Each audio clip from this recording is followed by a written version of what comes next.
Hello gamers, welcome to Review 5. This time I'll be looking at the PC 2008 game Audiosurf. Audiosurf plays very differently to other rhythm games such as Guitar Hero and Elite Beat Agents. Instead of having to hit a button in time with a beat, you have to stir a ship down a track collecting coloured blocks and dodging grey ones. The frequency in which you have to collect these blocks entirely depends on what song you are playing. You can play any song that you have since it uses songs from your own personal collection, including CDs and MP3s. It even comes with the Orange Box soundtrack. There are many different modes you can play. The first is Mono, in which you only have one coloured block to collect or dodging grey blocks. The second is Point Man, in which you collect coloured blocks for later use and gain hints while playing. Another style is Double Vision, in which you play with an extended track and control two ships. This can also be used for multiplayer gaming. Harder game modes come in the form of modes like Vegas, where you can shuffle the coloured blocks by moving into the shoulder lane. Eraser is an additional harder mode in which you can remove certain colour blocks from the lanes. The final mode is Pusher, where the ship can move blocks into lanes immediately left or right. All modes come with more challenging versions, which can vary from removing the shoulder lane to adding and removing abilities. It is important to know that the idea of the game is to collect stocks of blocks to gain points. The challenge is not to let them overflow the designated collection area. On easier modes this will merely cost you points, but later will suspend your ability to collect blocks in the column damaged. Each mode also have its own set of achievements for additional points.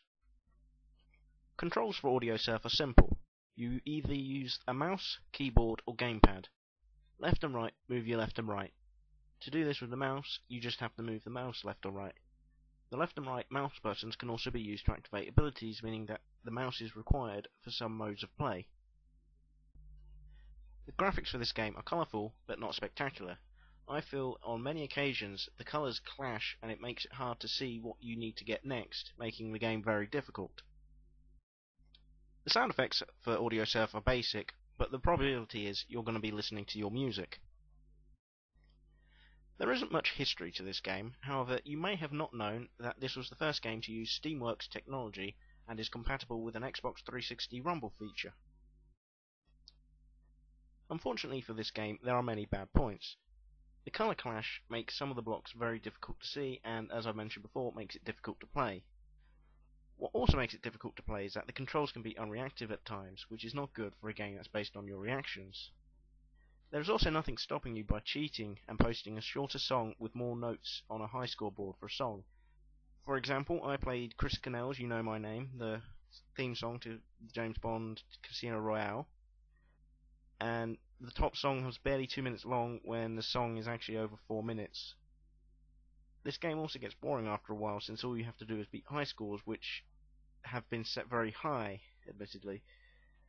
And the lack of a single player mode and a true versus multiplayer can really bring forward this game's shortcomings. The good points of Audiosurf, however, is that you can play any song at your disposal and it will be able to create a suitable challenge to it. The Orange Box soundtrack comes with it as well. Audiosurf is really the bare bones of video gaming. It makes itself look like it's got a lot to do when really there is very little. If you want a really entertaining rhythm game, I would suggest going along the lines of Guitar Hero, Frequency or Elite Beat Agents. I give Audiosurf 4 out of 10.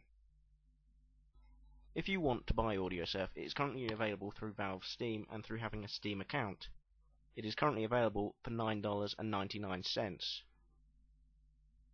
If you want to get in contact with me to ask a question or request a review, you can use my email address that's on screen now. For my next review, I'll be looking at the sports platformer Soccer Kid, which was released back in 1994. Until then, see you later.